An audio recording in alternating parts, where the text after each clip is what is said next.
ලංකාවේ බියර් ලොරියක් පෙරලලා තිබ්බා. පට්ට ලොකු ලොරියක්. ඒ ලොරිය පෙරළුණාට පස්සේ ඒ අපට හිටිය මිනිස්සු බියර් කරේ තියන අරන් ගියානේ. බියර් කේස් කරේ තියාගෙන අරන් ගියා. මන් දැක්ක එක දණක husband and wife පිරිමි කෙනා කේස් එක කේස් එකක් කරේ තියාන අනිත් කේස් එක අනිත් අතින් අල්ලගෙන ගෑණි එක්කෙනා තවත් කේස් එකක් එල්ලගෙන ගෙදර අරන් ගියා බියර්. නමුත් ඔය අතරේ සමහර විට ඉන්නද මිනිස්සු. නමුත් කී දෙනාද හිටියේ ඒ හැලච්ච බියර් කැඩිච්ච නැති ඒවා අය ලොරියට පටවන්න.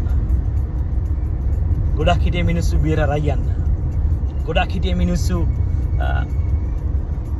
ගෙදර අරන් යන්න බියර්. ලංකාව දිනු වෙන්න ඕන ආකල්ප වශයෙන්. මිනිස්සු දිනු වෙන්න ඕන. රජය නෙවෙයි වෙනස් වෙන්න ඕනේ. මිනිස්සු වෙනස් වෙන්න ඕනේ. මිනිස්සු වෙනස් වුණා නම් ආකල්ප වෙනස් වුණා නම් ලංකාවට මචං ගොඩක් දුර යන්න පුළුවන්.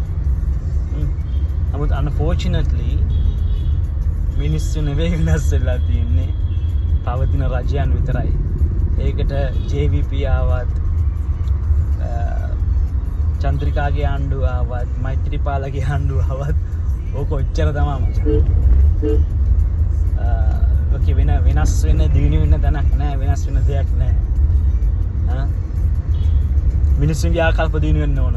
ආකල්ප දිනු වුණා නම් ලංකාව ගොඩක් දිනු වෙයි.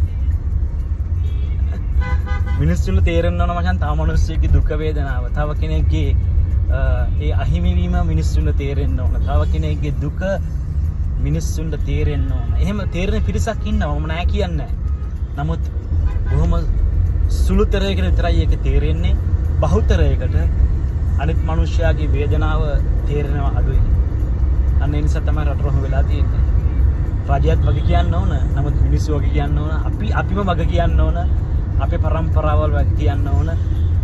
මේ රටට එහෙම වෙලා තියෙනවා. එලකිරි ගිහින් එන්න.